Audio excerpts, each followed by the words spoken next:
Hello, everybody, and welcome back to another episode of Castaway Anime. I'm Neon Manta. And I'm Crunchy Bagels. And yes, Bleach fans, we know it has been a while, but look, we came back unlike your dad. And we brought the milk, or perhaps the bleach, or perhaps another anonymous white substance.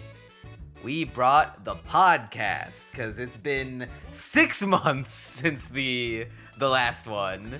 In our defense, the first block of episodes was mid. In our defense.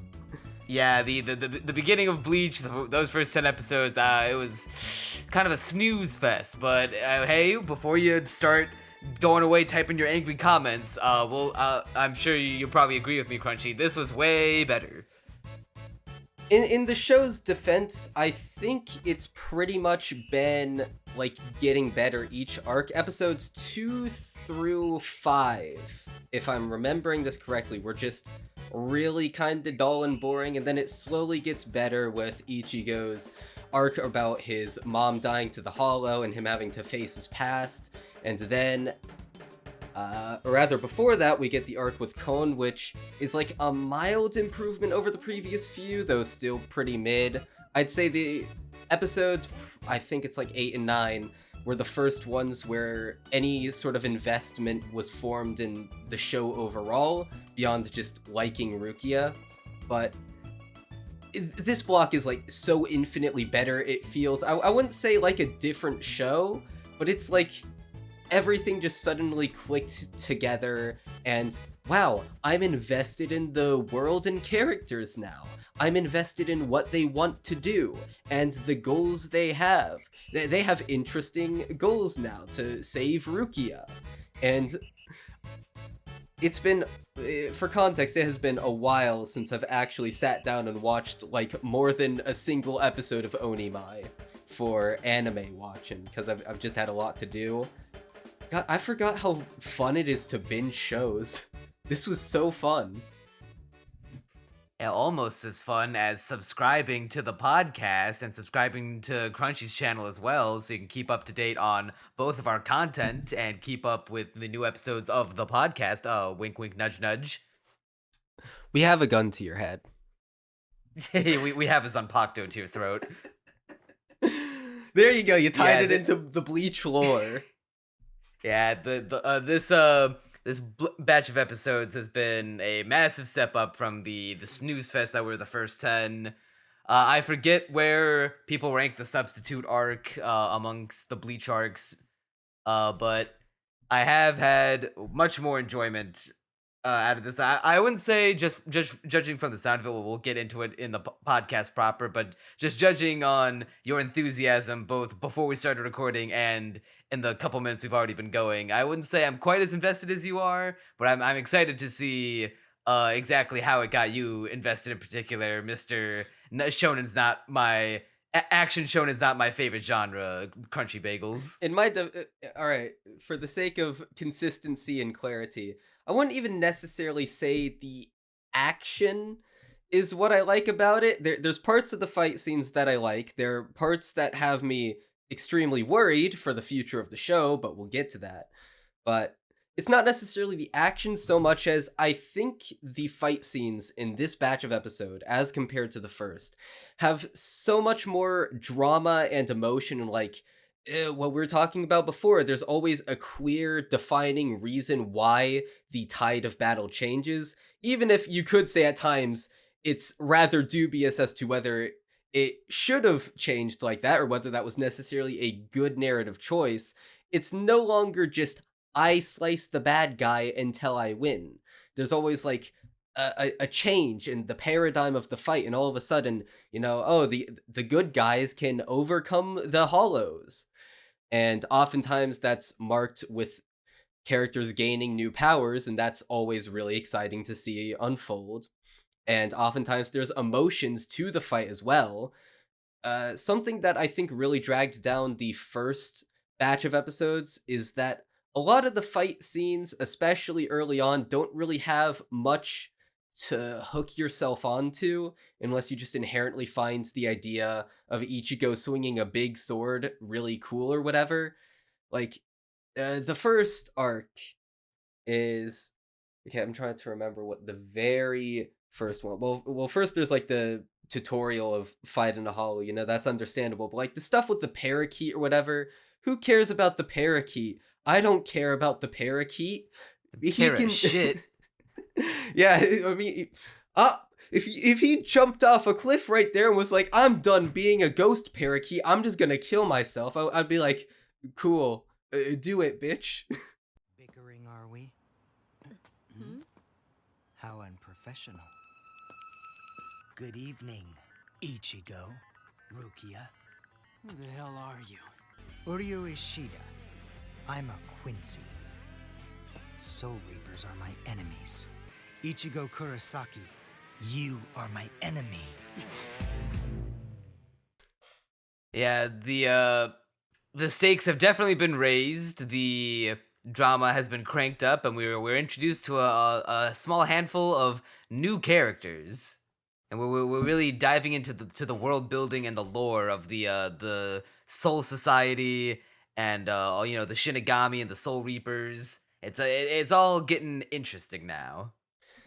Yeah, so the first 4 episodes of this block are an extended arc where basically it starts off with this one dude. We don't know his name yet, but his name ends up being Ishida. And, he's getting sort of like built towards. You see him like staring off from the school in the distance. He's with the school. And eventually it's revealed. Well, okay, actually, it's built up more in that Rukia's ghost radar, the hollow radar. She keeps on getting signals like, "Oh, there's a hollow in nearby, and we need to take it on." But as it turns out, nope. They just disappear on everyone. And the reasoning behind that ends up being that there's this dude named Ishida, and Ishida is the last of a tribe named the Quincy, and he doesn't like Soul Reapers too much. He very much hates them, and he ends up taking on Ichigo in a battle, right? So he has this like hollow bait, and he scatters that all around town, and that means that a bunch of hollows appear, and he's like, "Yo, whoever takes out the most hollows wins. It's a duel." He doesn't really give Ichigo much of a chance to refuse.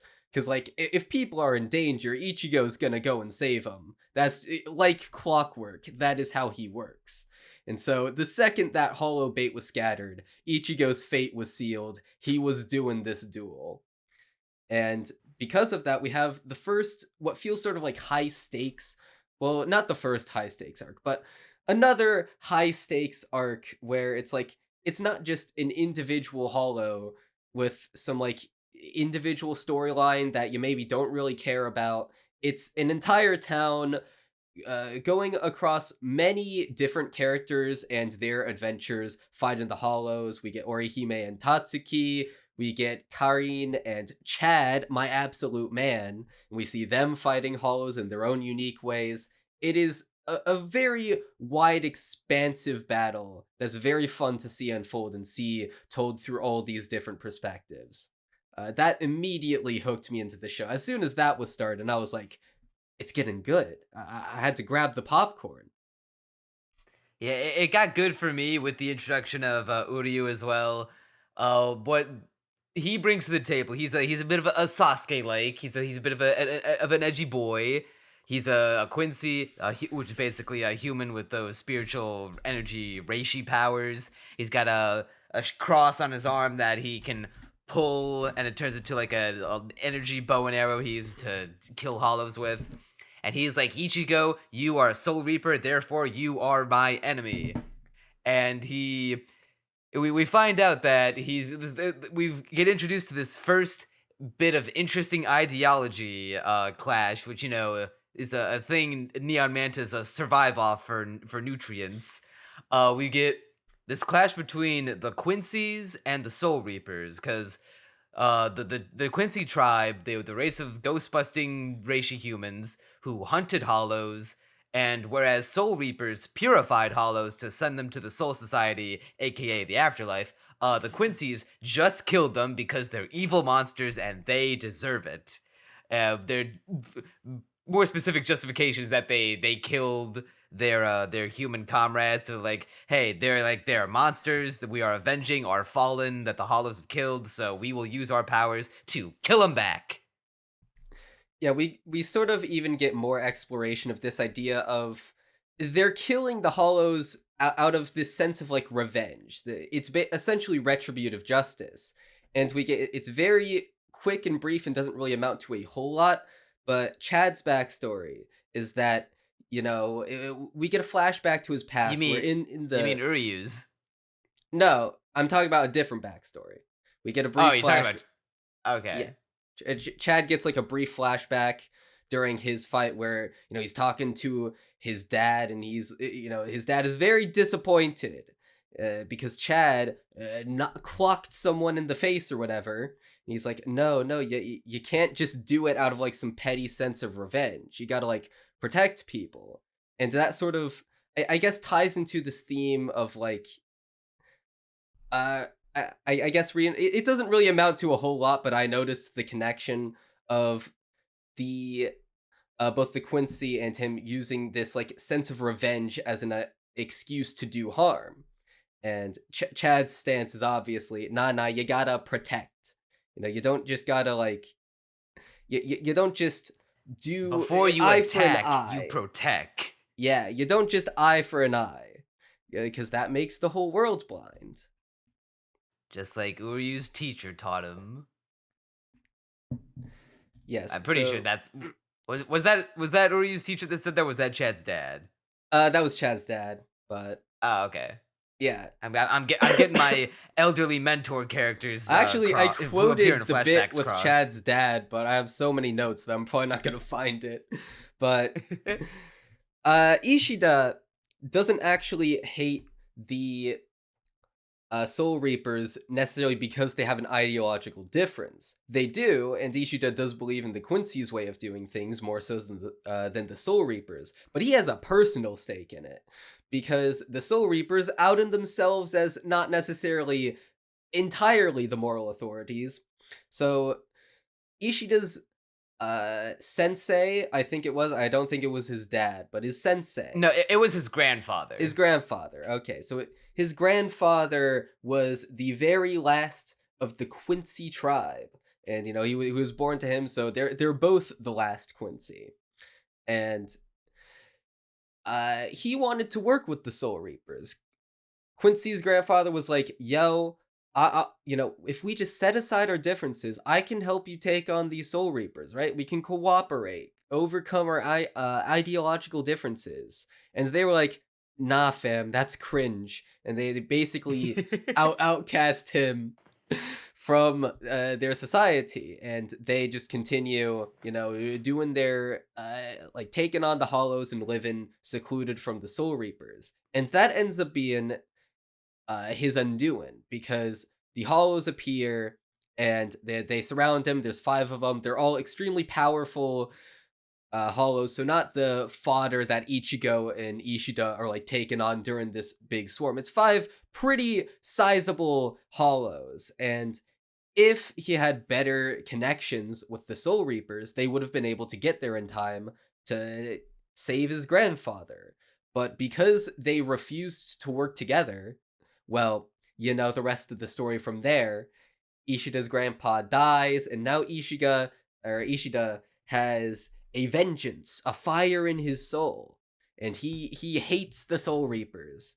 And as it turns out, he, in being standoffish and constantly trying to prove his powers, is also trying to prove the worth of the Quincy's to the Soul Reapers, to be like, look, you should have worked together with us. Look at this. Look at how big my bow and arrow is. It is ginormous. You need me. Trust me. You needed the Quincy's and you turned your backs on us. Yeah, it's not just that they turn their backs too. The reason that the Soul Reapers clashed with the Quincy's so heavily was because the Soul Reapers, when they purify Hollows, they allow them to circulate throughout the human world and the soul societies. That way there's like a sustained cycle of life almost. But when the Quincy's are like, no, fuck hollows, they are evil, they deserve to die, so we're just gonna kill them and erase their souls from, the existence essentially. And the Soul Reapers feared that this would disrupt the balance of souls, because if the flow of souls gets too unbalanced, it will bring about the apocalypse, the end of the world. And so, with no other options, because they kept trying to ask the Quincy's, hey, maybe like don't, or like maybe stop, maybe just leave the ghost busting to us, bro. And Quincy was like, no, fuck off, our way is the right way. So Soul Reapers were like, I bet. And then they slaughtered them all 200 years ago. And Ishida's grandpa isn't even mad about that. He's like, yeah, I understand where they were coming from. No, maybe not fully agree with the means, but, I can see it.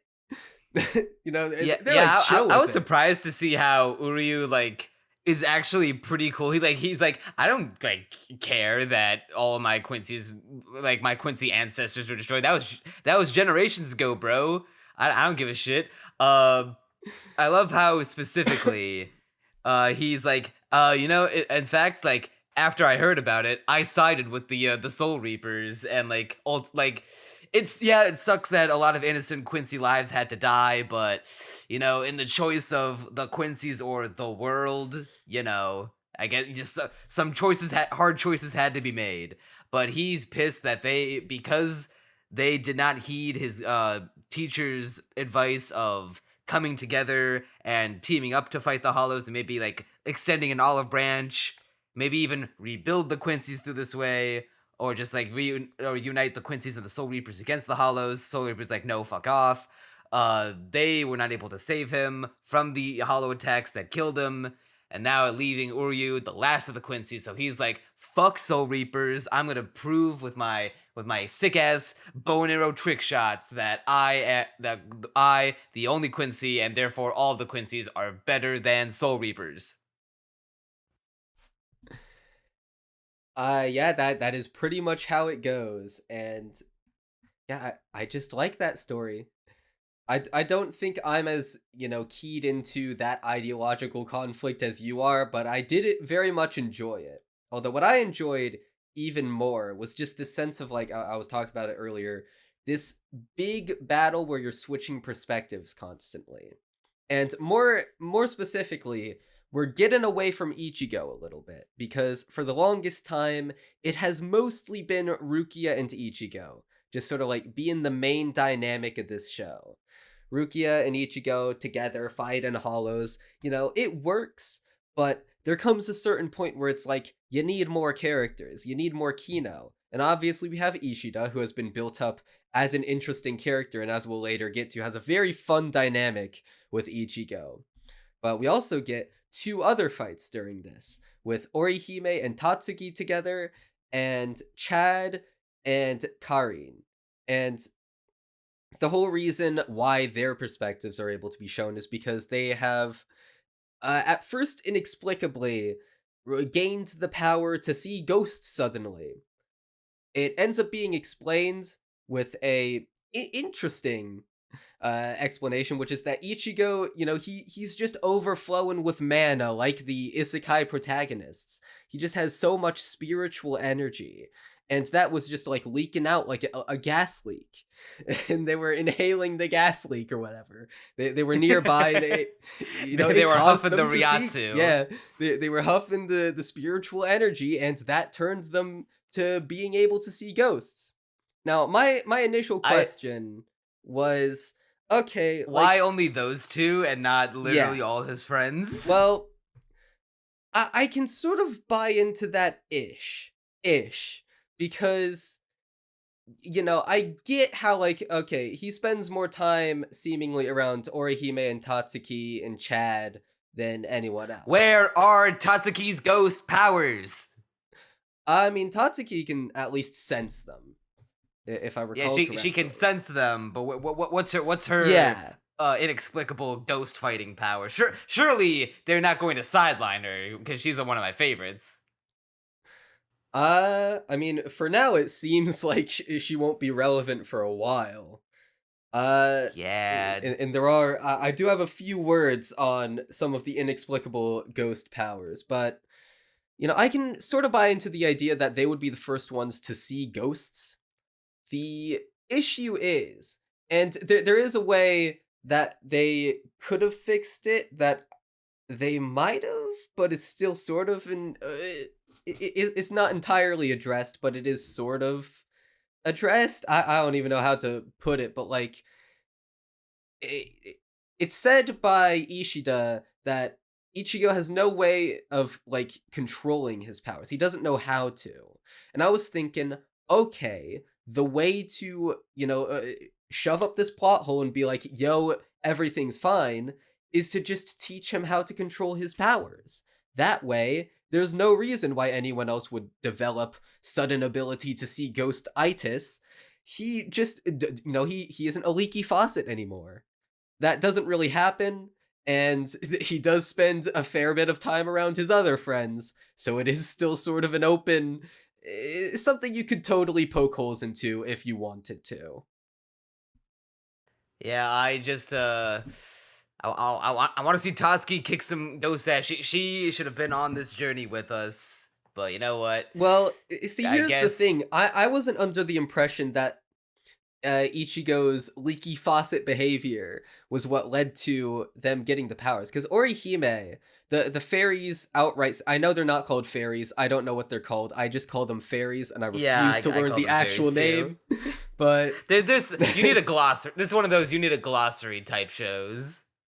but nonetheless, all right. So the fairies say, "Oh look, she can finally see us. We've been protecting you all this time." So Ichigo didn't do that. Then what about Chad's arm? Is that Ichigo? Why is his power coming from Ichigo? Theoretically, we don't even get confirmation. But I then think Orihime always has them? I'm not sure. I think it was like a little bit. It's very vague and it's kind of poorly explained. I also don't understand. I mean, I understand from a narrative perspective because it would be boring to give them all the same or very similar powers.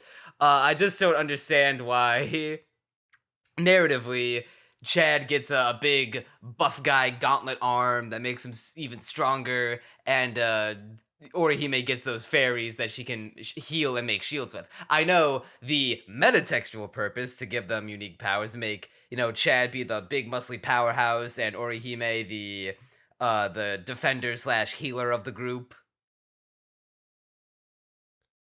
You just don't get why it would be different, assuming that Ichigo's leaky faucet behavior caused them to both get the powers?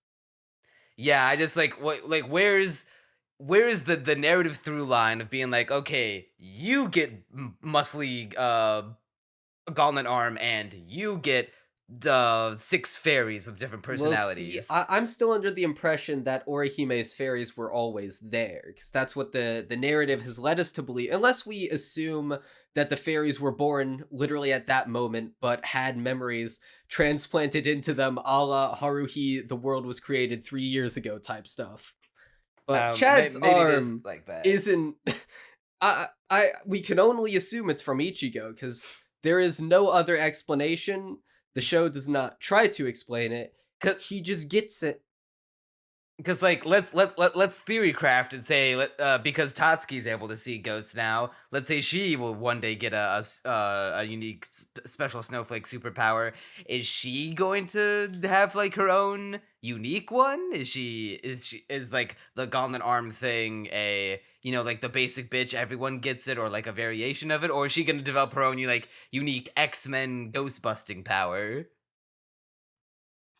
I get the sense watching Bleach that maybe it's one of those shows you're not supposed to think about too hard. Well, I only ask because with the amount of terms and mechanics that go into like the Shinigami specifically, I wanted to make sure that I didn't look anything. I didn't want to like confuse anything or misunderstand anything because like they even go like Bleach fans will fucking dunk your head in the toilet if you don't understand the difference between Reiryoku and Reiatsu. Does that or come like later in the reishi. show? Did I miss that? I'm pretty sure if I'm getting this right, reishi in general is just like spiritual energy that is like the essence of like spiritual magic essentially. Like Quincy's like what Uryu is using, he's using a reishi powers. But like Reiatsu is your spiritual pressure because they say spiritual pressure several times. That I think that's just like the like when you're not exuding like or when you're not using actively your like spiritual energy, which is I think your Ryoku or Reiryoku, like to do all sorts of attacks. It's spiritual pressure that's building up inside your ghost body, and that's why there's several times throughout like this block of episodes in particular where characters are like blown away by like, whoa, this guy's exuding a lot of spiritual pressure. And with the whole thing of Ichigo's faucet analogy, the fact that like he at first he thought he was always fighting at his maximum and just releasing all of his power at once, but that can't be the case because if he did, he'd like run out of power immediately. So what's actually been happening is that he's just been using a little bit of it at the time because he doesn't know how to control it. And so when he doesn't do that, it builds up inside of him all at once. So that way when he releases it all at once, it's like a big massive wave of like ghost energy. So basically, it's Nen and Ten from Hunter x Hunter. Kind of. Kind of. Yeah, I think so. I also tried to like look up without diving into too many spoilers. Try to look up a little bit of what Chad and Orihime's powers were exactly. The Bleach wiki calls them full bringer powers, which is I guess humans with who have like gotten some kind of like ghost powers that are different from Quincy's, I suppose. Maybe I'm off base about that, but that's what I determined. I assume we're gonna get more of an explanation of that in the future, because right now, if you expect me to even explain it to you right now, even though you just said it, I'd probably mess it up completely. I don't even remember what they're called. Hunter x Hunter had to literally sit down the main characters in a room and have some teacher explain it to them on a whiteboard for me to finally understand what Nen and Ten were. Trust me, I am not going to get this quickly. It's too bad that Rukia had to be taken away back to the Soul Society, or else she could have given us a really cute depiction and explanation of what like Reiatsu and Reiryoku are with cute little child drawings. That would be so great. I love this is completely off topic, but I love when she ends up leaving and she puts down the note, and you expect something like super emotional and heartfelt, and the first thing that appears she leaves it in like weird pig Latin. It's literally all right. So I saw nothing about pig Latin, but at least on the subs for mine, it was literally just the sentence, but every so often there's the letter B in it. And so Ichigo like crosses out all the letter B's in order to decipher the message. Yeah, and there's like random doodles. It's the same thing. Yeah, there's a B sound in front of literally every word, and it's like super easy to decipher. And there's just a cute bunny drawing on the letter of, hey, Ichigo, I'm running away because I'm being hunted by the Soul Society. They're going to take me in and execute me. Don't follow me. Here's my cute little bunny drawing. See if you can decode my secret message, fuckface. The drawing was a hint for the fact that there's a letter B everywhere. It's amazing. Rukia still remains best girl. That had my sides in shambles. I love that. That is so cute. Yeah, well, going back to the conflict between Ichigo and Uryu, you know, our based boy Ichigo smacks Uryu upside the head and is like, hey man, instead of trying to prove that Quincy's are superior, let's do what your teacher would have wanted and work together to fight off all of these hollows so that because we both don't want to see people suffer if we can prevent it. And Uryu's like, I still don't like you, but okay, yeah, we could fight the hollows together. And Ichigo does actually end up winning over Ishida's respect in that scene, where Ichigo tells him that, like, yo, I don't fight hollow, I don't purify hollows because, oh, I just love them so much, I just want to purify them and be nice to them and coddle them. No, they killed my mom. I don't care what I'm doing to them as long as they just get away and don't harm anyone else. And Ishida hears that, he's like, based. Very, very based. Extremely based. We aren't so different after all, you and I. But then, out of the big demon hole in the sky where all the hollows are coming out from, this big motherfucker comes out, the Menos Grande, which is like a hollow made of like hundreds of hollows smashed together, and it's like a big old colossus. It's basically hollow. a kaiju.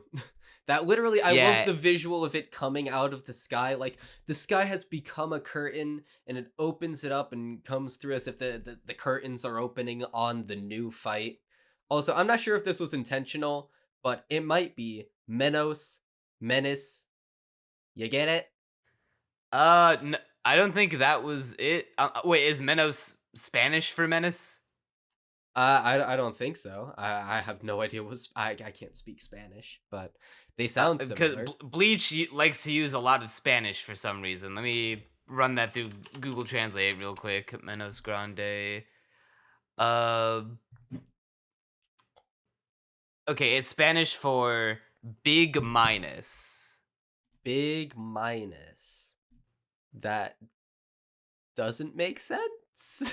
I think because hollows are like negative energy or whatever, and Grande is big, so it's like a I guess big that bundle of works. negative energy.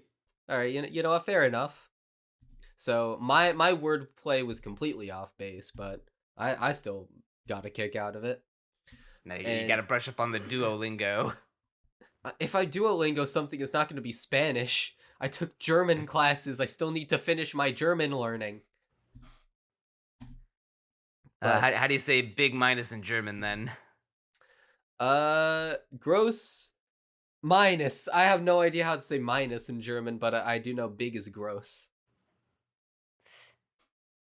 Alright, well, we would see now. This leaves our boys Ichigo and Uryu into a bit of a pickle, because they got this big Mama Jamma hollow over there, and they can't take it on. But then Uryu accidentally touches Ichigo's sword, and his shaft gets bigger. Why? Why did I laugh at So that? then Uryu comes up with this plan, right? He wants Ichigo to put his big, long, throbbing sword onto his head so he can shoot an even bigger load from his shaft. Neon, you don't know how much I loathe you right now. But then they they realize There's another that, one. Yeah, Ichigo just takes the sword away. He takes the sword, runs up to the Menos Grande, and we find out that he's been penting up all of his Reiatsu spiritual energies, pressure into one big release, and he's able to fight off the Menos Grande because he's been holding it in this whole time. Our boy is so pent up that he's able to, when he releases, he shoots out a massive load. I will go to Florida and smack you. It is not my fault that all the imagery, and this is not the last bit of penis metaphor that we will see within this batch of episodes. You have another of these written up? I don't have it written up like this because it was only written out the one time, but they do draw connections, at least in the dub. I didn't get any of that from the subs, but They didn't do it in that part in this part with the dub either. I just wrote it because that's just how my brain works. because you're deep down you're a Fujo. I mean, hey man, Uryu's the one who gets a bigger shaft from putting his hands on Ichigo's sword, so... Yeah, you can phrase it like that. Should you is the real question. And then they're able to fight off the Menos Grande, but then Ichigo's got a problem. His body's breaking down from this sudden release of his Ryatsu, so Uryu connects with him and he helps him vent like in Among Us and vents out his power. And then they gain a bit of a mutual respect for each other, and that brings about a close to this mini Quincy arc with Uryu. Overall, absolutely based, and I was getting real hooked into it. We didn't really talk much on the other two fights. I'm trying to remember if there's anything. Okay, I have a few quick notes on those, but otherwise, I like how in the Tatsuki and Orihime fight, the lore basically is that the tentacle looking hollow they're fighting, it doesn't like fighting directly. What it does is spread its seed everywhere. You see, I can do that too. The hollow spreads its seed into the entire high school populace. And they end up becoming zombies, and they fight against Orihime and Tatsuki for the hollow. And eventually we get this amazing moment of, Tatsuki, she's usually the one protecting Orihime, because Orihime, she's just an airheaded girl. She don't know nothing. She can't do nothing. So Tatsuki's like, yo, I do something, though. But then, the hollow plants its seed inside her, and all of a sudden, she don't want to... It shoots its seed all over her body. Yeah. Covers her head to toe in its like seed. Yeah. And there's like this amazing shot of Tatsuki with like abject horror on her face with tears coming out.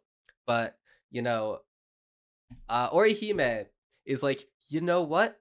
I'm done being the useless airhead who's just getting protected all the time. You've spent your entire life protecting me, and we have this like backstory of her, how she doesn't cut her hair because it's a symbol of how Tatsuki protected her from bullying in the past because people were bullying her for her hair. And Orihime is like, this time, let me be the one to protect you. And it is like pure Kino, and then she gets her powers, and it's like, I like that. I like it when characters get their powers right after an emotional high. That's awesome. That's based. I absolutely adored that scene. That has stuck in my mind rent free. I also like the tag team of Karin and Chad together, where Chad can't see the ghosts, but Karin can. So Karin functions as Chad's eyes for a little bit as he's fighting the hollow. A very fun scene. And we get some Kino with Chad getting his powers as well when he resolves to protect people. And yeah, that's about all I have to say. Yeah, I really like how... I was gonna say, I really like how Orihime's powers work specifically, where the way she commands little fairy guys is that they make this shield, and they reject anything, like, outside of it. And if she uses the shield in a specific way to encase a person within the shield, they can reject damage, and by rejecting damage, they heal, which is a pretty cool power. Yeah, I can see a lot of tactics being used with that power, which is very exciting to me, because I'm a tactics boy. I like it when they pull out the tactics and stuff. So Orihime's powers, I can imagine doing some really cool stuff down the line. But right now we're mostly in tutorial mode, because she don't know nothing, like I said. She don't know nothing about no fairies. She ain't know nothing about no fairy tale. We all pretend not to know. It'll never leave us. That brings us an end to the little Quincy arc. Then we get this little in-between. I have a surprising amount to it's say. Not in between. Yeah, it does lead into the arc, although it does feel very slice of lifey in the moment. So it does open with just Cone getting fed up with being the the bullied character, the ultimate abuse victim, and then runs away only to suffer more abuse because that guy who was like hunted because he was an artificial life form and shouldn't even be alive, but he's been blessed with the gift of life, and who is anyone to take it away? Fuck that guy, right? Oh yeah, I hate that guy. But in fairness, he did have it coming when he was like, okay, I'm gonna pretend to be a cute stuffed animal so that Orihime is gonna hug me within her tits. And it's gonna be awesome. And then he runs out Man, into the field. if that's a crime worthy of all that abuse, then lock me up, throw away the key. Oh god, he admits it. Yeah, you know what? I'll out myself here too. Lock me up. But Orihime is not even the hottest Bleach girl. who's the hottest Bleach girl? Right now it would be Rukia. I would give an honorable mention to the teacher that they have in the school because Kubo just draws the hottest girls known to man. I'd probably say Rukia. But okay, so this episode Tatsuki is also incredibly hot. she is. This episode, I immediately noticed like a very distinct change in tone with this episode. And you can see it with the animation and directing, where there's a lot of like a lot of cuts where they use non-diegetic sort of like zany stuff to convey the mood. So you get like the bits where Ichigo's friend, literally there's like this purple background and he turns like these white lines rendered in squigglemation or squiggle, whatever, it's squiggle vision, there we go. And he's just like freaking out. Or when the entire classroom upon Ishida's arrival just turns like these simplified versions of themselves where they're barely drawn. And like there's tons of wacky character movements in this episode. Every character is just bouncing off the walls unhinged. I especially love when Kisuke, upon seeing the cat, is just all over him and is like waving the cat around with like 2 frames of animation back and forth rapidly and like leaping towards the cat in a very cartoony way. And everyone's just moving in like a rubber hose for like 2 seconds before returning to normal. And I was like, I wonder if this has an episode director. And so I looked up who the episode director was, and turns out the episode director is Chiaki-kun, and you can totally see her influence in this episode. Granted, I'm not familiar with anything else she's done, but assuming that this is from her, which there's no reason not to, like, it is a very distinct tonal shift. And I very much enjoyed it for the episode we had it, because, it's a slice of life affair for the most part. There is the subtext of Rukia being very melancholy in the background, but it is a very, nonetheless, a very pronounced tonal switch. And it was good to keep things fresh, and the zany movement kept all the slice of life very engaging, the punchlines very punchy. It's a very good time. Yeah, this is just a side note because it happened in this episode, and there probably won't be another chance to get it again. I like that the red-haired girl, Chizuru, is just openly gay for Orihime and just like wants to fuck her. Yeah, it's amazing how one of the side characters in this show is just a lesbian, and that's just their character. They just are a lesbian. Yeah, it's not even like the other kind of like girl respecting girl in anime where it's just like, oh, like, she's so pretty, I want to just like give her a big hug, be around her all the time. No, she wants to kiss her. She would like at one point tries to take off her clothes to be with her. Yeah, and then like there's this one point where like when she's inviting her to her house in summer vacation, it's just like, it'll just be the 2 of us. And then Tatsuki's giving her shit for it's like, well, it's not like I'm asking her to take a bath with me or anything. And like, Tatsuki knows what's up. She wants the V. She just wants it. Very funny bit. And then I was gonna say something, but then I forgot. Oh yeah, this episode, it's the one episode in the show I've seen this, but there's like frequent use of floating text.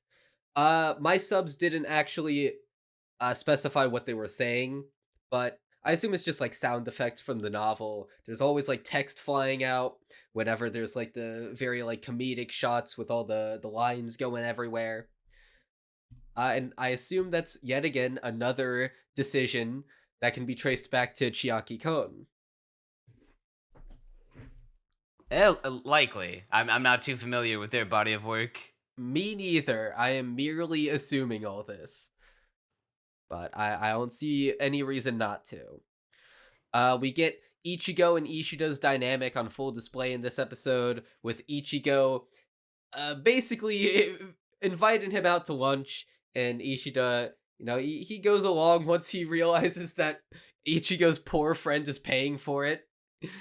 And they sit together, and it's like very awkward because Ichigo and Ishida are so standoffish around each other, and so just such tsunderes. They don't want to admit that they actually do care for each other and kind of respect each other now. But they're both just like, yeah, I don't care one bit for you. Why did you even invite me out to lunch, Ichigo? Bro, don't you have your own friends? Bro, if you're trying to apologize to me, Ichigo, for what we went through, I don't care. It's all good, so you don't even need to eat with me, bro. I don't even need to be here. We don't even need to It's be not like near I'm each other. like inviting you out to lunch because I like you or anything, the baka. Yeah, all we need left is the baka, and it's complete. And So, I with all- definitely like their dynamic. Yeah, and Rukia ends up running away because she's worried that the Soul Society is finally closing in on her, which they are, and she's hunted by two members of the Soul Society, Renji Abarai, and our first big antagonist in Bleach, Captain Byakuya Kuchiki, who is Rukia's brother. Yeah, I never remembered his name. I just called him Rukia's brother in my notes. But I did remember Renji's name, because it's short, sweet, no way, impossible to forgore. And we spend the next few episodes just locked in a stalemate with them, as we see Rukia, nearly... Okay, so it gets a little confusing later on down the line, but for now, what we what we can glean as the audience due to their dialogue is that they're here to execute her seemingly on the spot. Renji goes full force trying to cut her with a sword that will kill her, and they call it an execution, so they're trying to kill her more than likely. You may be wondering why I'm stop saying resisting. this. Now you may be wondering why I'm having to specify that they're, trying to execute her on the spot now. Well, there's a reason for that, and we'll get to that. It gets very confusing later on when that suddenly changes, but for now, they are trying to execute her currently. And, high stakes... Uryu happens to be there. He tries to fight him, but he gets his shit pushed in. And then Ichigo, big dick swinging with his big Zanpakuto sword, comes in. Renji's like, "Whoa, you got a pretty big one there, bro." And he's like, "Thanks, I didn't notice. I just thought this was normal." And Renji, he uses his Zanpakuto to he calls it by its name because all Zanpakuto have names, and when you call them by their names, they have unique special snowflake powers. So Renji turns his Zanpakuto into a big, like, spine-shaped whip sword and rips Ichigo apart. Which is absolutely metal, by the way. I love the design of his sword. And yeah, there's like this one shot that lives rent-free in my head, too. Of him, the sword goes into Ichigo's shoulder, and then, because it's serrated, he pulls it back, and each time there's like a serrated edge, it just cuts Ichigo again. And it is so gnarly. It's pretty so metal. Good. But Ichigo's getting a big old power boost, and he's getting high off his own supply, and he's overpowering Renji with his Ryatsu, and he's kicking his ass, and just when he's about to lay the finishing blow on Renji, Byakuya just beats the fucking BDFO, severs his soul chain, and seals his powers away. Ichigo, you are essentially handicapped now. You cannot become a Soul Reaper anymore. You are effectively human again. Yeah, so I do have a few criticisms of this scene. Three, one of which we'll eventually get into, but two of which I want to talk about now. The first is that I feel like up to this point, the show has done a decently good job of making sure that it doesn't feel like Ichigo is just pulling power out of his ass due to determination-itis. You know, it's the stereotype about shonen anime. I'm not sure how Because accurate he it believes in is. himself the Yeah. most, he gets the most power. Yeah, whoever is the most determined is the strongest. I'm not sure how true that archetype is in shonen because I don't watch a whole lot of it, but that is the stereotype perpetuated about it. It's perpetuated in really bad ones. Yeah. And I've heard Fairy Tail is a particularly bad example. Yeah, Fairy Tail especially. And up to this point, it hasn't been so bad, right? You know, at the beginning, it's just him swinging swords to beat things, and then eventually, you know, he swings it hard enough and wins. Not very exciting, but hey, it logically makes enough sense. Then, you know, for the kaiju he's facing, he suddenly burst out a lot of energy, and the reason why I didn't mind this so much back then was that it's not even that he defeats the kaiju dude, the Menos Grande. He just damages it and then scares it off. Because the Menos was like, yo, I can just freebie these dudes. They can't do a thing to me. But then he's like, oh wait, no, actually, they can scratch me. And so it wasn't like, you know, suddenly belief-itis necessarily to like save the day. I mean, it kind of is, but at the same time, you know, it's explained. It is a lot of words just to say, yeah, he has a lot of power, and when he believes in himself, he can shoot it all out at the same time. But the execution wasn't clumsy enough for me to when I believe in feel- myself, I can shoot it all out real hard too. Yeah. But, you know, it was handled deftly enough that, like, okay, you know what? Fair enough. It was like an emotional high point in the battle. I can buy into it. I feel like this is where, for the first time, the belief sort of wears a little thin. Because when he suddenly, you know, Renji is kicking his ass at this point. But then Ichigo suddenly just believes in himself hard enough. And then now, wow, I just have the 10 power from Hunter x Hunter. I'm not even sure if it's the right one, but one of the Nenner 10 powers from Hunter x Hunter. And, you know, I just have so much soul energy, and Renji can't even touch me. And he starts, like, thrashing Renji to death. And I feel like maybe it's just the way it's portrayed of him suddenly turning the cards so hard on Renji. But it's like, I mean, should we really let him get that far? I want a power to be limiter. fair, there is a bit of a indicator that maybe it's not just belief that's getting him this far, because Ichigo is noticeably more like deranged, or at least like more wild and cutting loose when he was fighting Renji, and he was like, man, I don't feel pain anymore, I feel in fact I feel fucking great. And like but he doesn't say that in like oh yeah, I'm feeling good, pretty good about life. He's just he says it like, oh yeah, I fucking feel it, like he kind of with like a kind of wicked smile. Yeah, I remember that.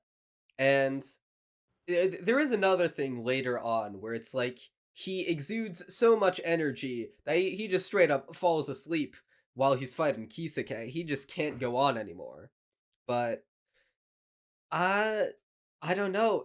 I want to know what is his max, because what I'm afraid will happen is that there is no max. He can draw out an infinite amount of power, and it depends entirely on belief. And the explanation for when he gets more power is just, yeah, he just believed in himself really hard, and he got some more soul energy. Soul energy right now has logic vague enough that it is theoretically infinite, right? He can learn to further hone his soul energy, and there can just be more of it ad infinitum. And that just depends on, you know, how much he learns about it or whatever. And yeah, that is a very valid fear. At this stage in the game, it does feel like Ichigo is kind of just pulling this kind of power out of his ass when the plot like deems it convenient to do so. Yeah, and one big thing that I wanted and that we do get is a training arc for him, because I was like, okay, if we can just train him, we'll get him to the point where like he hits the limit of his power through training. That doesn't really happen though, and at the end of the day, even no matter how kino that training arc was, it still doesn't show us the limit of his powers. It is still theoretically infinite, and that scares me. It's not awful yet. The Renji fight, I mean, I have another issue with it, which I'll get to, but, it's not a terrible use of belief, because at the end of the day, it does still get subverted. Rukia's brother still, kicks his ass, but Yeah, it's a I fear I like have. it's a good use of the Vegeta Nappa syndrome, where you have one character who's like so powerful he's given our main characters a lot of trouble, but then you see just how powerful the Byakuya is by comparison, where it like Renji is beating down Ichigo so in Uryu so hard, and he's the only reason Ichigo's beating him back now is because he's getting this power boost out of nowhere. But even with that out of nowhere Reiatsu power boost, all Byakuya does is like he touches his sword once, because he's his power is like he's a fast boy, and he Sanic. is yeah, he's fast as fuck. He's rolling around at the speed of sound. He's got one place to go, and that's through his sword through Ichigo's chest cavity. So he, 1-2, like no one shots blitz him. He's down, he's out, and he's like he barely broke a sweat. Yeah, it is a very effective introduction to his power level. And like we have a new big bad to face in the coming arc, which is very exciting. But I do have one issue with it, which is that Renji sort of seems like the sacrificial lamb so that he can be as big bad as possible. Because okay, so Ichigo, he's fighting Renji, and at first Renji seems like such an overpowering threat. He's got this blade with like serrated edges, and it looks like fucking bones, and he's super powerful. He's already beaten Ishida. What more havoc can he cause?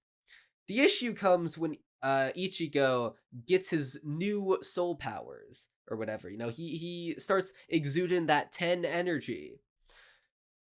And I think it mostly comes down to the way it's portrayed, because it is such a reversal of the state of the paradigm of the battle, rather, of Ichigo going from getting his ass handed to just fighting back so deftly towards Renji, to the point where like it seems like Ichigo is going to beat him, and so quickly the second that he gets these new like soul powers or whatever. It's all about, I guess the reason why it's portrayed like that is for the subversion, that oh, actually he ain't winning after all. But I feel like it downplays Renji's threat too much, to the point where he seems kinda pathetic once Ichigo gets his new powers. Because he's just going ham on him. He is destroying Renji. Renji seems like he doesn't have a chance anymore, frankly. It seems like he is going to win.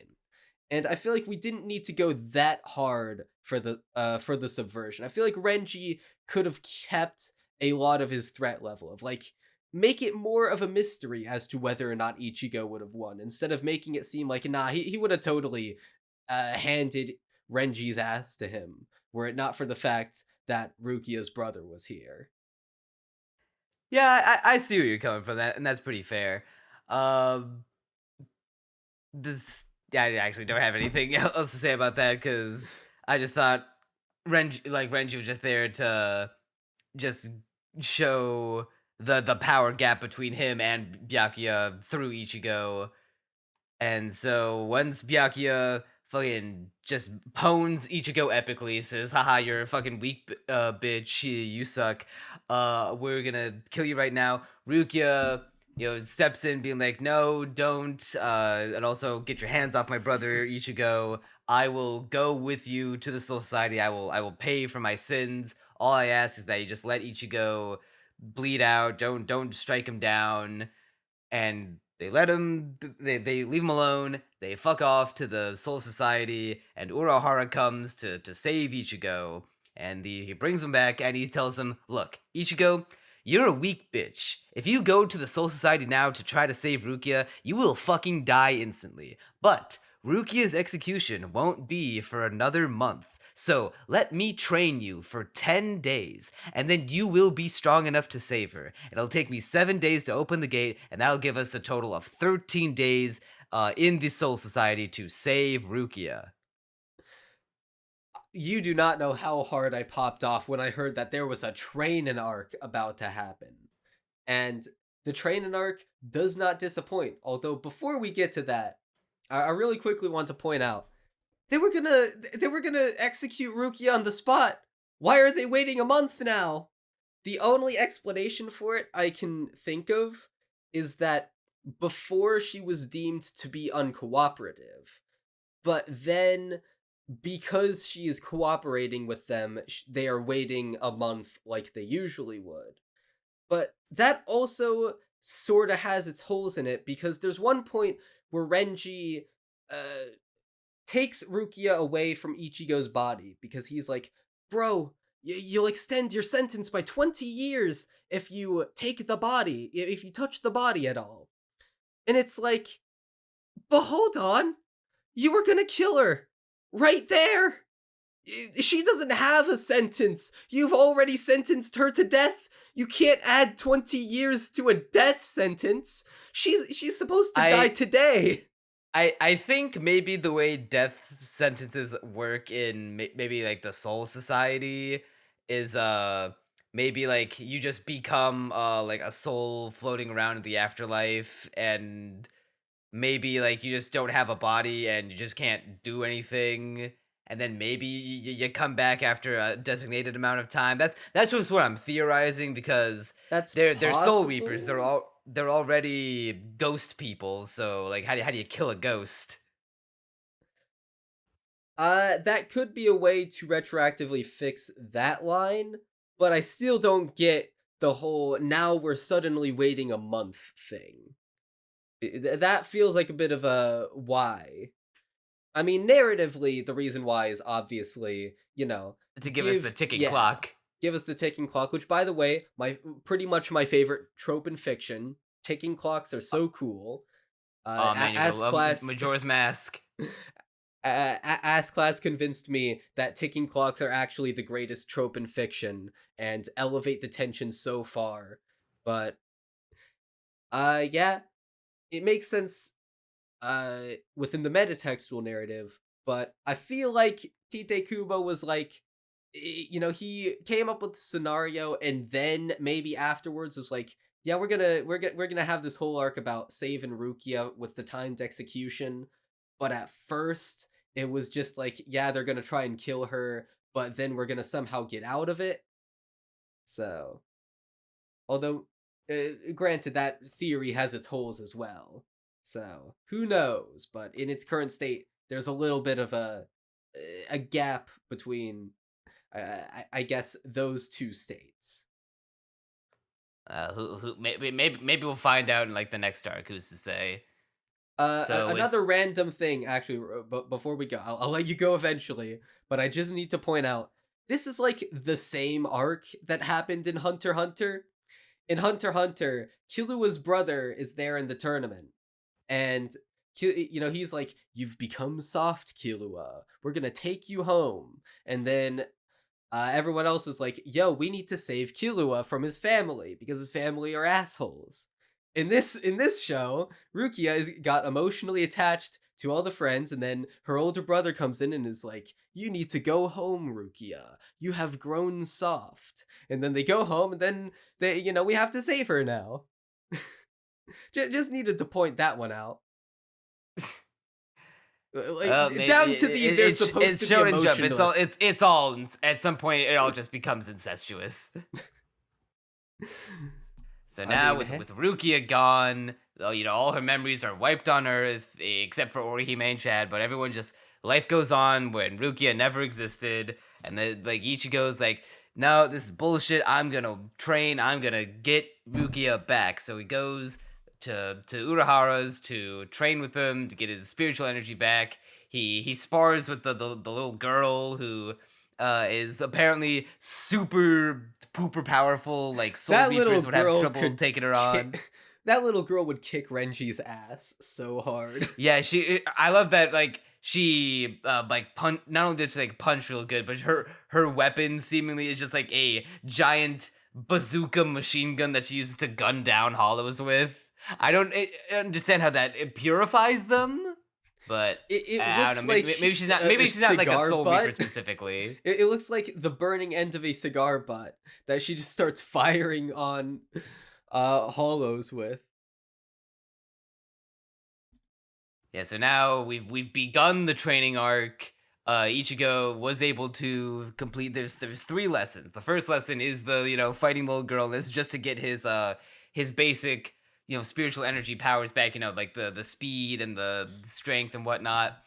And then the second lesson is there's this big hole that they throw Ichigo down just after severing his soul chain, which begins the encroachment process on turning him into a hollow. He's like, Urahara's like, all right, Ichigo, you have 72 hours to get out of my pit with the really cool green and blue lighting, and if you don't climb out in time, cool.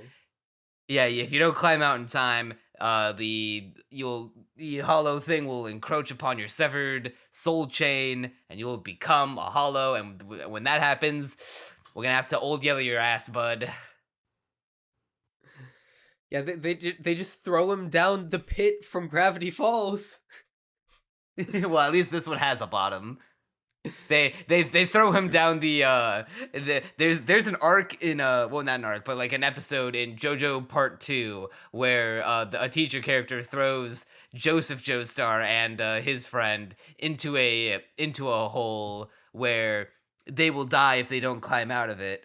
And like I said, it's all incestuous.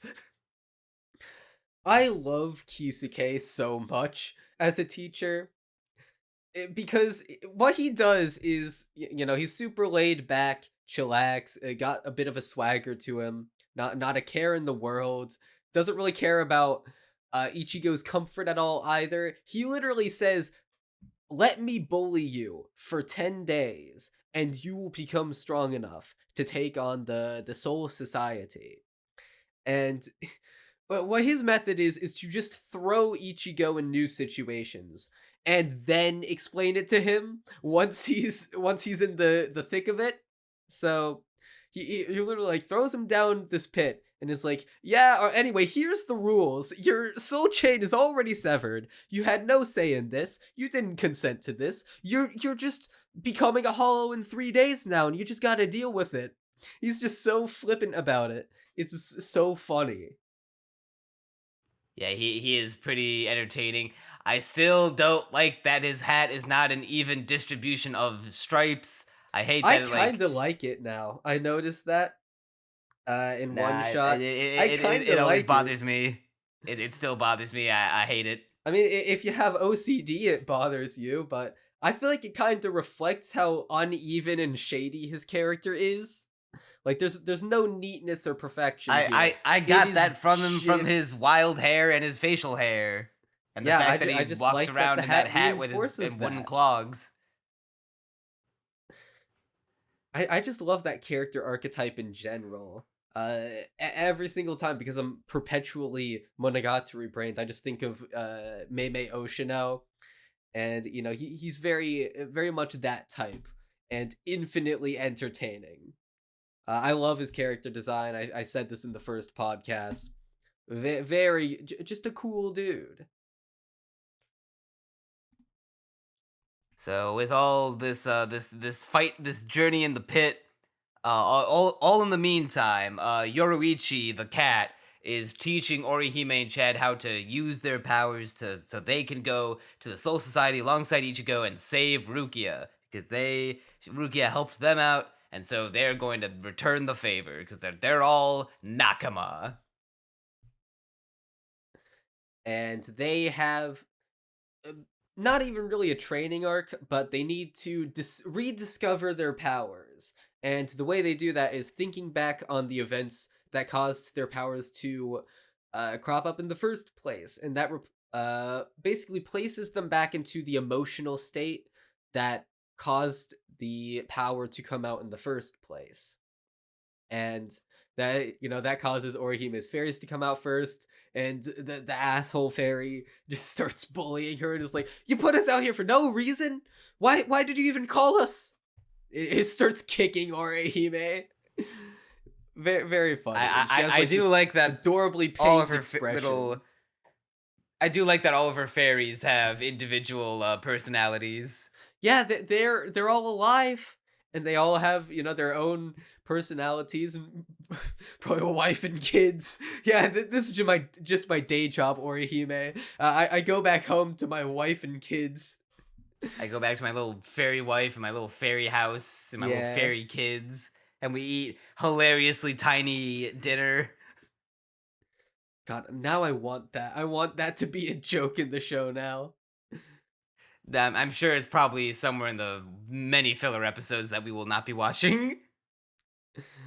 I mean, if I get desperate enough. Hey man, if you want to watch the Bount arc, fucking go nuts. Have fun watching 50 episode Depends filler on arcs. if the filler is actually good. That's the real I've heard question. not good things about the Bount arc. I will keep that in mind when I inevitably watch like 2 episodes of it and immediately give up.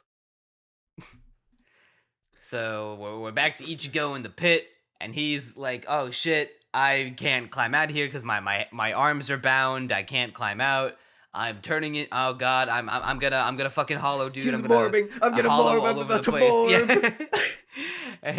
and then the Bleach is all over the place, but Urahara points out that's like, when a person becomes a hollow, first their body explodes and then they get their hollow mask, but he's trying to form his hollow mask before his body has exploded. That's not the proper order. And so we take a look inside Ichigo's mind, and he meets Zangetsu, which is his Zanpakuto spirit that with who he can't hear his name just yet. And so he's conversing with him on the inside, and Zangetsu's like, "Look, Ichigo, like if you want to be able to do this, you got to remember how to like find your soul reaper powers again, and only then will you no longer be a weak little bitch boy, and then we'll be able to save Rukia and we'll fight again."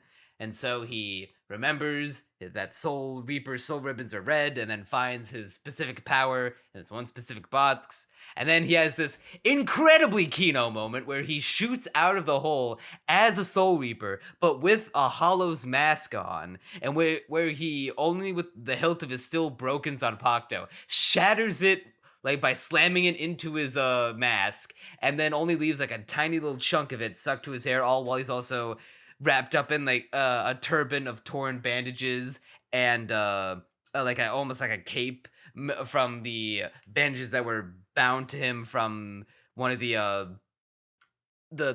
guys who were training him, and he looks so badass. That entire episode is probably my favorite of the entire show. It's the one I have the least notes for, and that's how you know you're doing something right. Because if I wasn't taking notes, I was too gripped by the episode to remember that I was supposed to take notes.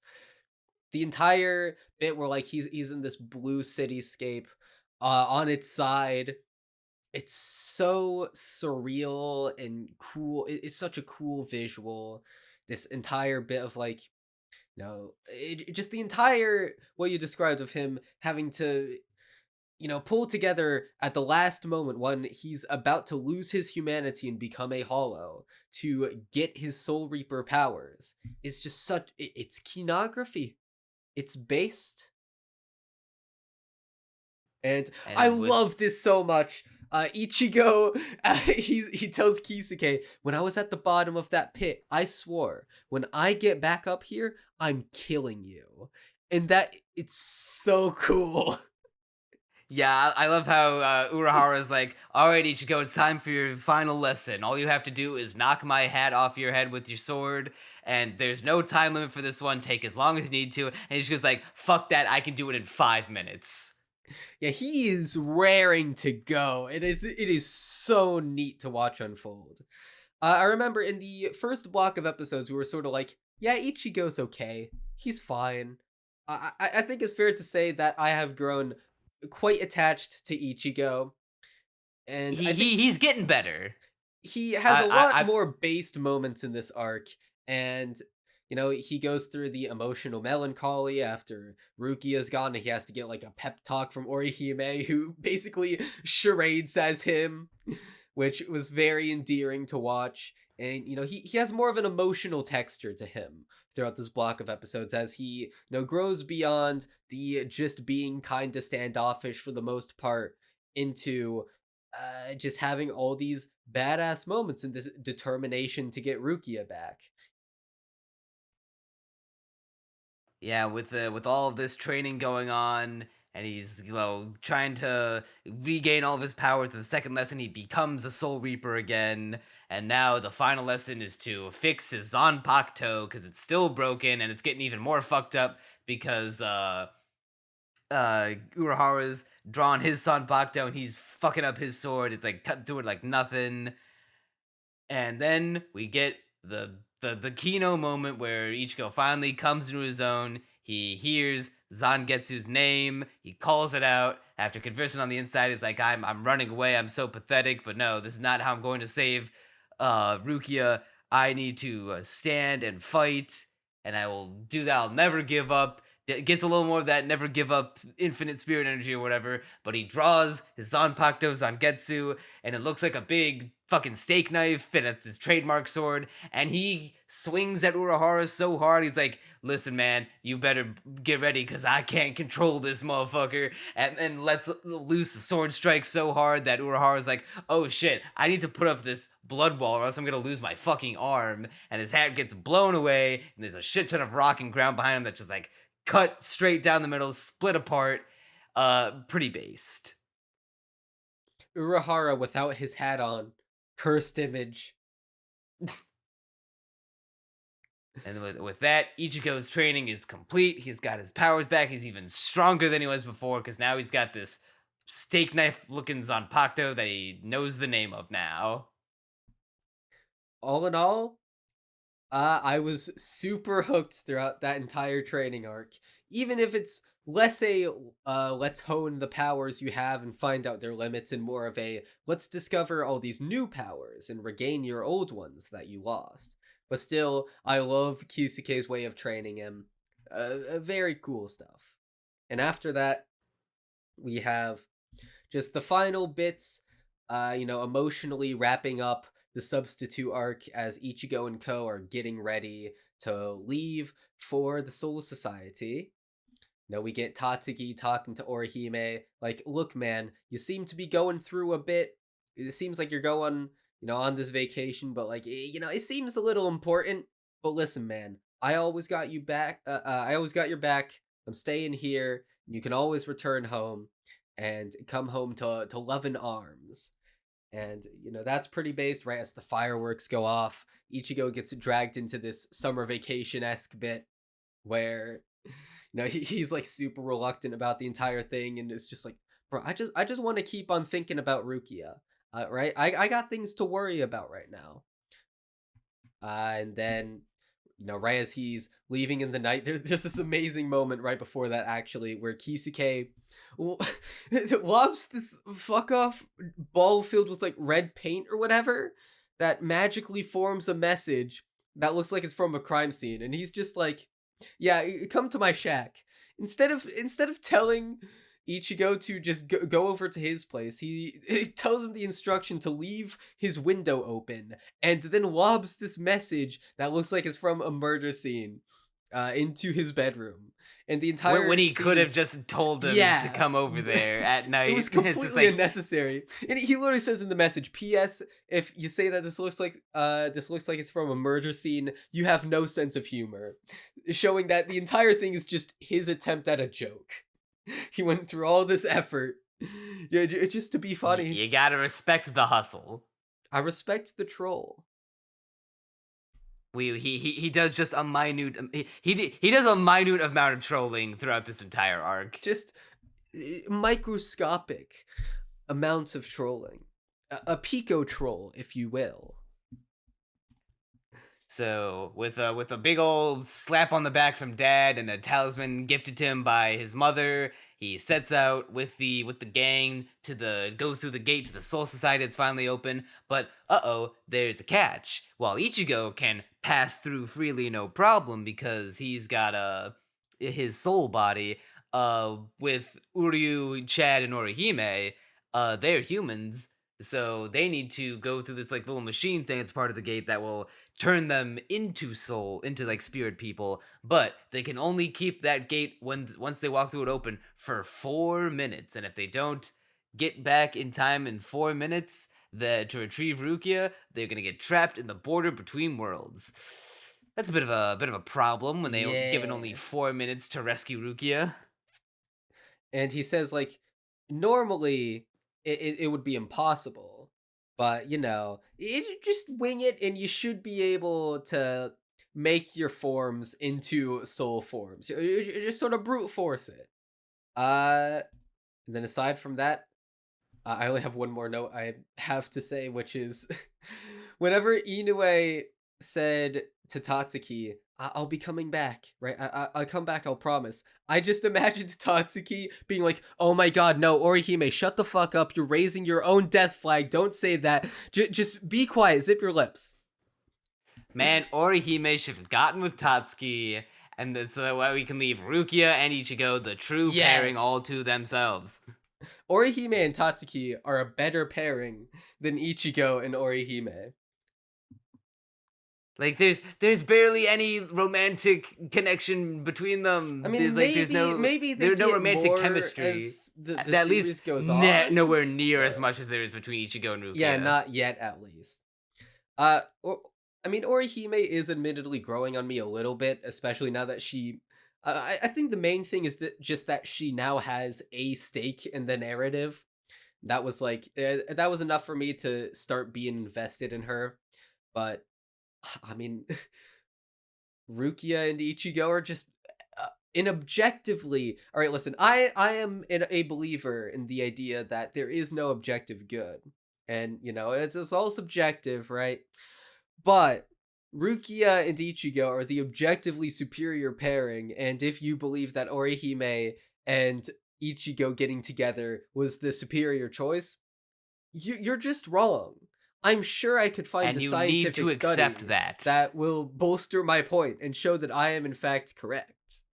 But that would require reading/watching all of Bleach, and we can make the study once we get back to that. It's gonna take us maybe the rest of the year to finish Bleach. Don't quote me on that. I mean, if we cut out all the fillers, then we only have around 200 episodes to watch. If I'm getting that correct. Not quite 200. I think if we cut out all the filler, we'll have. I think somewhere between 150 and 200 episodes. Well, that's a bit of a range. Yeah, I couldn't tell you the exact number right now, but yeah, I don't have it memorized. But with this though, we're done with the substitute arc. We've made it through the first arc of Bleach. And all I can say is I will be pushing for Bleach as hard as possible once we finish Sangatsu and the Shinkai month. Like trust me, you're not going to be able to escape my Haha, you fool. By the time we're finished the Shinkai month, it'll be time for the spring season. I will find a way. This is my genius plan all along. I will find a way to fit Bleach wherever it can. Trust me, I am actively having to stop myself from immediately binging more Bleach because I just remembered how fun it was to binge anime. And I was talking to you about this in voice call before we started recording, but the primary reason why I want to now watch Soul Eater, partially because I dropped it after 2 episodes, but I was being kind of close-minded, and even and not even a week afterwards, I was like, yeah, you know what? I should probably have given that more of a chance. I was being a bit close. Soul Eater's got one of the best styles and aesthetics in all of anime. I absolutely love its aesthetic. And I want to binge it now because I just want to remember what it's like to watch like 10 episodes To a day. feel. Yeah, remember what To it's like to feel.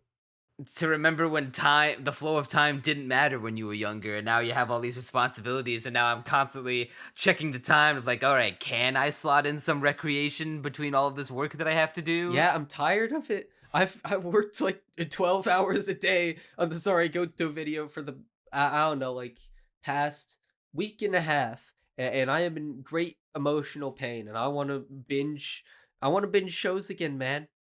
I want to Well, take you like have 3 or 4 1,000 days. subs and a Patreon on the way. Yeah, Patreon pending. So I mean, hey, hopefully after I get the new video out, I can retain retain new subs and get Patreon dollars and maybe have enough time to watch Soul Eater. And maybe we can slot it into the podcast one of these days. No, I need to binge something you don't understand. Just binge one of the seasonals that we're not going to talk about. But I want to binge like a long show, like a long show, long with 15 O's. Hey, just pick Hunter x Hunter back up then. You're right, I should. Yeah, problem solved. That's like still... 100 episodes, and if you run out, you can always just pick up the 90s/2000s Hunter x Hunter. You do have a good point, but I don't know. I just want to like start a new show and then continue that to its end within a very dense amount of time. That's just the mood I'm in right now. It don't even gotta be anime. You can watch Inside Job now that it has a I also need to watch unfortunately definitive Inside ending. Job. Yeah, unfortunate, very unfortunate. I'm So- sure I'll love Inside Job to death. Yeah, so many shows, not enough time, man. It be So, what it be. Yeah, so now all that leaves us is the future of the Bleach cast, or Bleach on Castaway anime. We will make an effort to slot it more in because it is getting exciting. Next arc will be roughly the same. It's the Soul Society sneak arc, which is like 21 episodes. I think it was either 20 or 21. I didn't count exactly. 21. But it's like in that It range. goes Okay. on, well, we'll only be watching 20 because episode 33 is a filler. I think for that one singular episode we can slot it in. Just- Sure, we can get a taste of what sorts of delicacies What- await us in the Bleach filler. Yeah, like I think episode 33 and episode 50 in particular are filler episodes, but then after that, then it gets into like entire arcs of filler where it's like 40 to 50 episodes in a row, and it's like we ain't doing that shit, dude. So how hard would it be for how hard of a sell is it to watch the entire Soul Society sneak arc and do that in an episode? The entirety of it? I mean, it's only 21. I mean, I say that like it's a small number. It is not. I was gonna say, like, I don't know, dog, about a 20 episode content podcast that's not a seasonal one. I don't know, dog. I don't know if I can mentally put myself, especially when we're doing it week to week. We gotta split that shit up. Fair enough. I mean, I'd have that done in 3 days, but yeah, it sounds like you're more on the Bleach train than I am. Like the act of binging these episodes of Bleach in particular, like this is definitely a more enjoyable experience than the last one, where the last 10 episodes kind of felt like a slog to get through. This one, because the plot is kicking in and there's stakes being introduced and the characters are mattering more, it became a lot more easier. I wouldn't necessarily say I had fun. I did enjoy myself more. I'm not chomping at the bit to watch more Bleach. I am. I'm getting more invested, but like right now, I'd say like in the quality spectrum, this is like in the 7 range. I mean, I consider a 7 to be fun.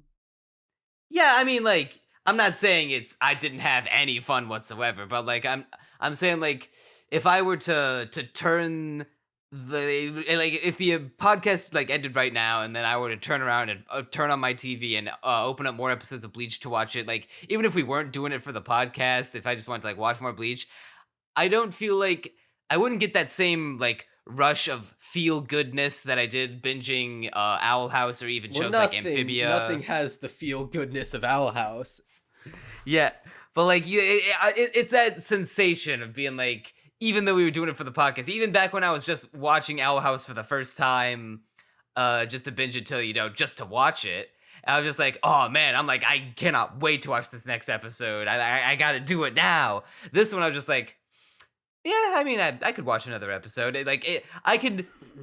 Watching Owl House is like consuming a fine crafted like dessert item, whereas to ape this completely from Ego Raptor and Sequelitis, but whereas watching Bleach kind of feels like just eating like junk food. Like this is like popcorn entertainment that I can just shove down my mouth and not think about it and just devote like 20 to 22 minutes at a time to watch an episode.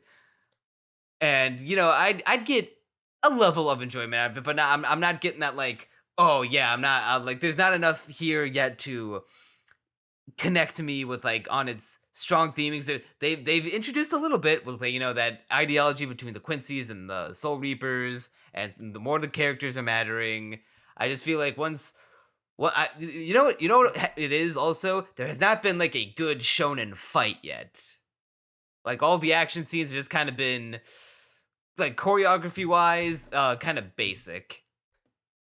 Well, lucky for me, I'm not one of those dudes that gets super crazy for choreography. I'm mostly, granted, the Owl House fights got me hooked into the choreography, but I'm more of a let's just soak in the emotional stakes of the battle instead of any choreography that may occur. But I like having both. It's at its best when there's both, but I'm just the so not fight scene brains that it's just like it's so take it or leave it to me generally with choreography. Just how my brain works. it's like it's not that I don't even need choreography necessarily in order to enjoy a fight scene, because one of my favorite shonen fights is Deku versus Todoroki in season 2 of My Hero Academia, and the choreography in that fight is tantamounts to one guy punches a guy over and over, like not even like rapid fire. He just like runs up, punches him, like kind of waits a few times. It's like, and then the other guy just throws a big fuck off blast of ice at him, and they just trade those blows for a little bit. But it's the emotions that rolls through with like a couple bits of Kino, like Deku putting his thumb into his mouth when all of his fingers are broken. He can't make a fist to flick anymore, so he puts his thumb in his mouth and uses his cheek to like make the flicking motion to shoot out. Like that shot is one of my favorites in all of My Hero. I've realized that Bleach satisfies this urge to me of like having a I guess simpler narrative that's still a plot focused show, because you can call many slice of life shows simple, but it doesn't give the same effect of Bleach that just there isn't anything, I guess. It's like it can grip me without at the same time being all that complicated. Whereas most of the other shows I do like pretty much necessitate having complexity. Where normally if a show is too simple, I'm like, well, bro, this is boring. I need more to hook me in. But Bleach has bucked that trend for the first time in, I mean, can I even think of one off the top of my head that didn't have a bunch of complex themes and stuff going on top of it that I actually really, really liked? Maybe Jujutsu Kaisen back in the day, but I'd even have to rewatch that to get reacquainted with it. Maybe if we have time, we'll slot in Jujutsu Kaisen to capitalize on season 2 whenever it comes out. But that's far off in the future. That is, yeah, far off. But yeah, Bleach, I just really like it. As for scoring, it's so hard to score because it's just such a radical shift in quality from the first block to the second, where it's like they're almost incomparable. First walk is definitely. I'm still on the 5 out of 10 train. It was never bad, but it's just not that engaging or exciting. And I'm the unlucky one. I had to watch it twice because the first time we tried to do the Bleach cast before it got delayed, it just took too long, and I had forgotten too much to where I had to rewatch the first 9 episodes. So I went through that twice. So I have, objectively speaking, spent more time watching mid Bleach than peak Bleach.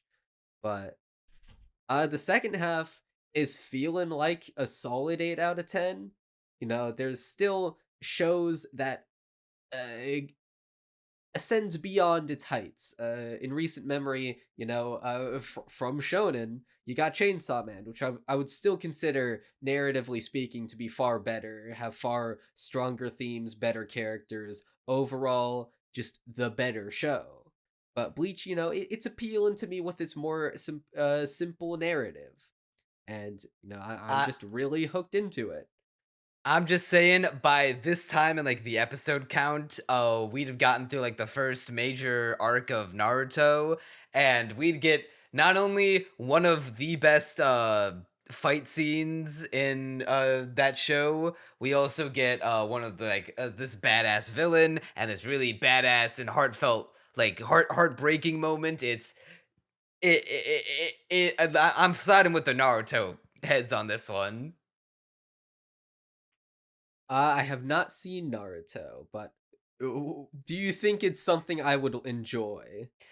I would hope so, because if not, then the podcast is gonna be in trouble. Because that's an easy market to get into in the anime sphere. If I inexplicably have the time to watch 300 episodes, then sure, maybe I'll give Naruto a try. Who knows? It can be my binge show. Or is that another future podcast show? I feel like after Bleach, if we were to ever do another long-running shonen, Naruto would definitely be one I'd hard push for, if only to say I finally watched all of Naruto. Well, there you go.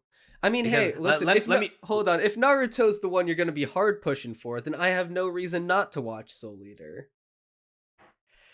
Because it'll have been a couple years since I saw it, assuming we do Naruto as well. I would, even though Soul Eater is demonstrably shorter, it's only like 50 episodes as opposed to Naruto's like 400 to 500. I don't know the count with cutting out filler. It depends on if you include Shippuden as well, which is like 500. Well, obviously we would include Shippuden. Okay, so then Shippuden plus core Naruto, that's something like, I think that's 800. Well, once again, we would not be doing filler. Okay, well then I have no idea. Yeah, dude, like, if you think Bleach is good at this juncture, this same time we were gotten as far as Naruto, I guarantee you'd be like, dude, I am on board. Well, we'll just have to wait and see. As for now, maybe 2 or 3 years from now. Yeah, way in the future, assuming this podcast lasts that long. But as of now, I guess the 5 and the 8 cancel out to a 7. But like, I think it'll pull through. I want to watch more of it and slowly raise that score back to what it hopefully deserves in the end. Yeah, and we will make a conceited effort to try to get it back into the schedule and hopefully not have to do it every 6 months. Trust me, I will have broken by 6 months and just binged like 50 episodes of it. Just watch the Bound arc in between. I reckon that'll spoil more than a few things for me. No, the Bound arc is filler, so... Well, yeah, but I'll see what characters are like in the future. And what characters are relevant. Yeah, okay. Alright.